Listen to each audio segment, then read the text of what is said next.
DRB news में आप सभी का स्वागत है। मैं हूं सैयद सलमान और आज हम चर्चा करेंगे एक ऐसे विषय पर जो रह रह कर सर उठाती रहती है ये खबर।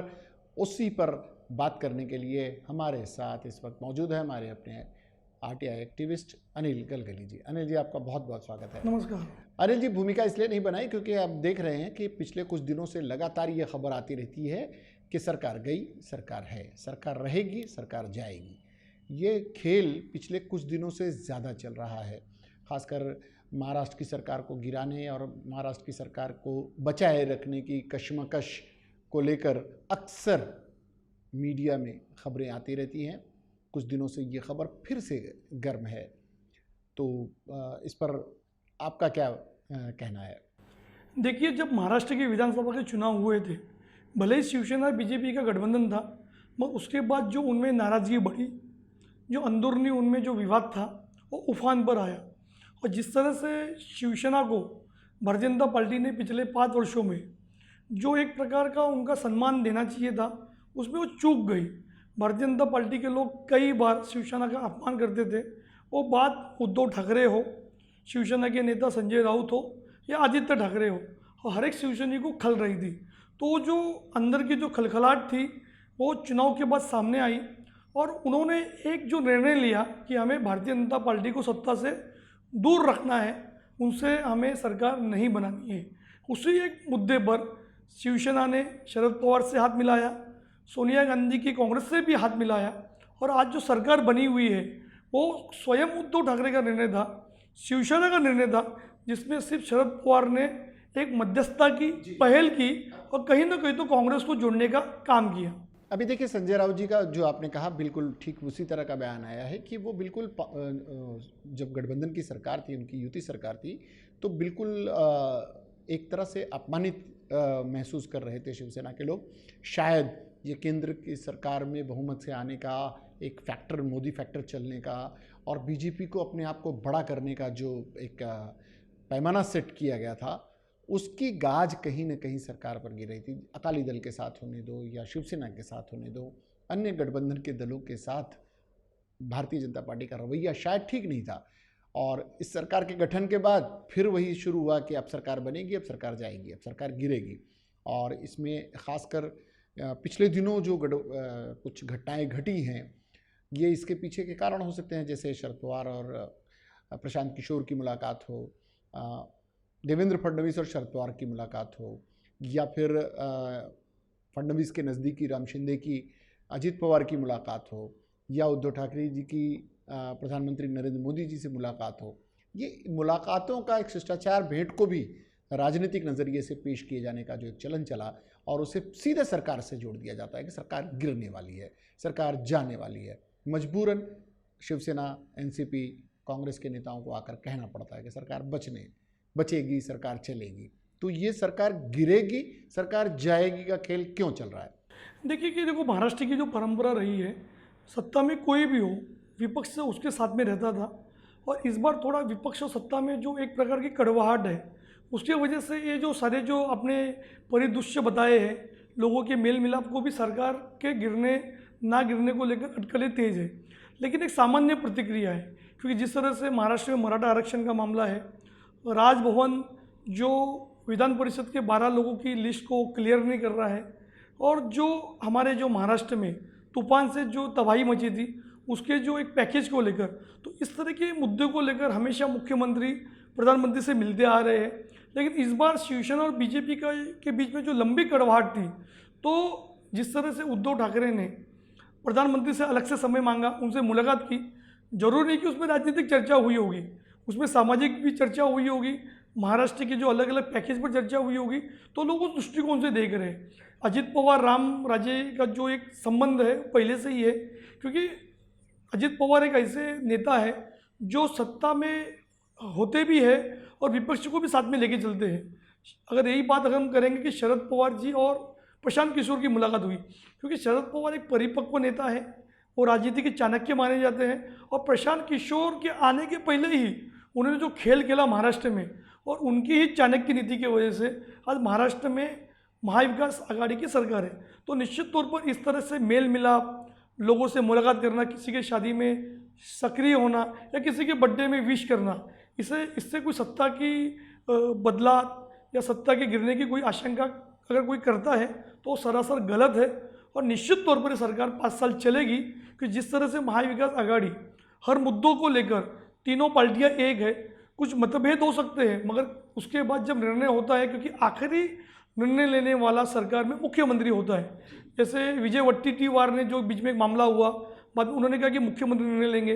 अजित पवार भले ही उप मुख्यमंत्री है, वित्त विभाग के चीफ हैं, पर हर बार वो भी कहते हैं कि मुख्यमंत्री जी अंतिम निर्णय लेंगे।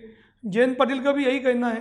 तो कहीं ना कहीं तो मुख्यमंत्री का जो एक जिम्मेदारी है उद्धव ठाकरे निभा रहे हैं और आने वाले दिनों में 5 साल तक ये सरकार निश्चित तौर पर नहीं गिरेगी, ये पूरे इन मामलों की वजह से दिख रहा है। अच्छा, जैसे संजय राउत जी ने भी कहा है कि कोई किसी की मेल मुलाकात को इस नज़रिए से नहीं देखा जाना चाहिए, और मेल मुलाकात एक कर्टसी मीट भी तो होती है, कोई चीज़ होती है।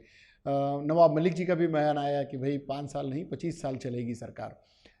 कुछ नेताओं का, नाना पटोले अलग सरकार चुनाव लड़ने की बात करते हैं। तो कई नेताओं के बयानों के आधार पर शायद उन्हें अपने अस्तित्व की लड़ाई भी लड़नी है।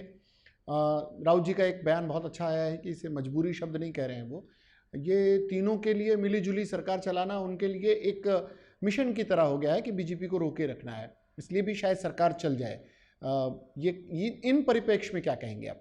देखिए, नाना पटोले का जो बयान था, वो एक पार्टी के मुखिया है, महाराष्ट्र की बागडोर संभाल रहे। निश्चित तौर पर नाना पटोले हो या जयंत पाटिल हो या शिवसेना की तरफ से उद्धव ठाकरे जी हो, तो हर एक व्यक्ति अपनी पार्टी को निश्चित तौर पर बढ़ाएगा। आज जिस तरह से शिवसेना का जो विस्तार हो रहा है, लोग उसमें शामिल हो रहे हैं। जब भी सत्ता होती है तो इस तरह के लोग शामिल होते हैं। हर एक पार्टी का अपना एक एजेंडा होना चाहिए। और आपको ये बताना चाहता हूँ कि ये जो तीनों पार्टी की सरकार है, ये कोई चुनाव पूर्व गठबंधन नहीं था। ये चुनाव के बाद परिणाम आने के बाद बना हुआ गठबंधन होने की वजह से, महाविकास आघाड़ी होने की वजह से हर पार्टी का मुखिया अपने स्तर पर अपनी पार्टी के विकास करने के लिए कटिबद्ध है। तो नाना पटोले जी ने क्या कहा कि हम आने वाले दिनों में, चाहे महानगर पालिका के चुनाव हो या विधानसभा के चुनाव हो, लोकसभा के चुनाव हो, हम अलग लड़ेंगे। हाँ, बल्कि तीनों दलों की अपनी नीतियां हैं, तीनों दल के अपने स्टाइल है, तीनों दलों का अपना अपना एजेंडा है।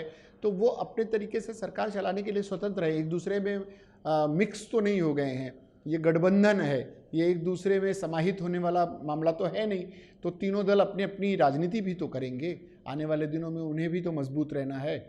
तो शायद ये भी एक कारण होगा कि भले ही सरकार में शामिल हैं और लेकिन अपनी नीतियों को, अपनी बातों को भी सख्ती से रखते रहते हैं, लेकिन सरकार जब चलाने की बात आती है तो ये आपका भी यही कहना है कि तीनों एक सुर में बात कर रहे हैं सरकार चलाने के मामले में।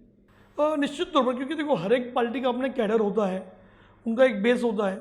उस बेस को मजबूत करने के लिए उन्हें इस तरह के बयान देना आवश्यक होता है। और नाना पटोले हो या नसीम खान ने भी कल चैनलों पर इसी तरह की बातें कही। नवाब मलिक तो सीधे सीधे सरकार के पक्ष में ही बात करते हैं। तो निश्चित तौर पर हर एक पार्टी का अपना एजेंडा होता है, उन्हें अपने पार्टी को एजेंडा को कार्यान्वित करना, उसे लोगों तक लेके जाना, और कहीं ना कहीं तो ये भी संदेश देना है कि भले ही हम महाविकास आघाड़ी में हैं, लेकिन हमारा स्वतंत्र अस्तित्व है।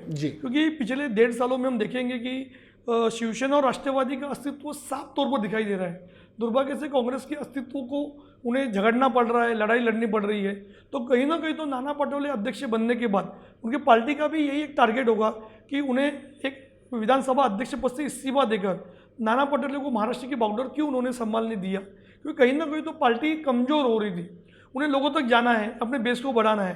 तो आने वाले दिनों में भले ही ये लोग चुनाव अलग लड़ेंगे, मगर जिस तरह से जो महाविकास आघाड़ी बनी है, उनका एक जो मिशन है, आपने जो सही कहा कि उनका मिशन भारतीय जनता पार्टी को रोकना था, उसमें वो सक्सेस हुए हैं। और इसका कहीं ना कहीं जो सदमा भारतीय जनता पार्टी को बहुत बुरी तरह है कि मलाल भी है कि हम नंबर 1 पार्टी होने के बावजूद भी हम सत्ता नहीं बना पाए, और जो नंबर 1 नहीं थे, जो छोटे आंकड़े थे, वो तीनों ने मिलकर सरकार बनाई। ये जो मलाल है, ये मलाल ही दिखाई दे रहा है। और आने वाले दिनों में भले ही महाविकास आघाड़ी 5 साल तक चलेगी, मगर जब मनपा के चुनाव होंगे, पंचायत के चुनाव होंगे, विधानसभा के चुनाव होंगे, तो ये जरूरी नहीं है कि तीनों पार्टी साथ में लड़ेगी। पंढरपुर में उन्होंने चुनाव लड़ा, लेकिन उसका उनको नुकसान उठाना पड़ा। शायद रणनीति वो लोग चेंज करेंगे कि तीनों पार्टियां अलग एक आती है तो डायरेक्टली उनको भारतीय जनता पार्टी से चुनाव लड़ना मजबूरी होती है। तो कहीं ना कहीं तो वोट बैंक भी प्रभावित होता है। तो अलग अलग लड़के अलग अलग सीटें पाकर चुनाव के बाद गठबंधन हो सकता है, ये महाराष्ट्र ने भी बताया है। कई सारे राज्यों के उदाहरण है कि उन्होंने चुनाव के बाद गठबंधन बनाया है और वो गठबंधन 5 साल सफलता से उन्होंने सरकार चलाई है। ये भी एक हमारे देश में अलग अलग अनुभव बताते हैं। यानी कुल मिलाकर ये कहा जा सकता है कि अभी फ़िलहाल सरकार को ख़तरा नहीं है, ये केवल अफवाह तंत्र और ट्रोलर आर्मी जो अन्य सोशल मीडिया पर चलती है उनके ख्याली पुलाव हैं सरकार गिराने के। और ये सरकार 5 साल चलेगी, ये अभी तक के नेताओं के जो बयान आ रहे हैं और नेताओं के जो उनका तरीक़ा है काम करने का, उसके आधार पर कहा जा सकता है कि सरकार 5 साल चलेगी। अनिल गलगली जी भी मान रहे हैं, जैसा कि नवाब मलिक ने कहा, संजय राउत ने कहा और अन्य नेता भी ये कहते रहे हैं कि सरकार चलेगी। यानी ये मानकर चलना चाहिए कि सरकार चलेगी। हालांकि भविष्य के गर्भ में क्या छुपा है ये हर कोई बता नहीं सकता। आने वाले दिनों में इसके कई रूप अपने को देखने को मिल सकते हैं। अनिल जी आए, आपने इस समीक्षा में हिस्सा लिया, बातें रखी और बहुत सारी बातों को आपने साफ तरीके से पेश किया, इसके लिए आपका बहुत बहुत आभार, बहुत बहुत धन्यवाद। ये थे अनिल गलगली जी, हमारे साथ समीक्षा इस बात पर कर रहे हैं कि सरकार रुकेगी या सरकार जाएगी। जिस तरह की अफवाह तंत्र बाजार में चल रही है उस पर हमने चर्चा की। आपको ये कार्यक्रम कैसा लगा ज़रूर इस पर अपनी टिप्पणी दें। हमें हमारे DRV न्यूज़ चैनल को लाइक करें, सब्सक्राइब करें और अपने कमेंट्स देना न भूलें। इसके बाद भी खबरों का और कार्यक्रमों का सिलसिला जारी रहेगा। DRV न्यूज़ की पूरी टीम को सैयद सलमान के साथ दीजिए इजाज़त, लेकिन देखते रहिए DRV न्यूज़। जय हिंद।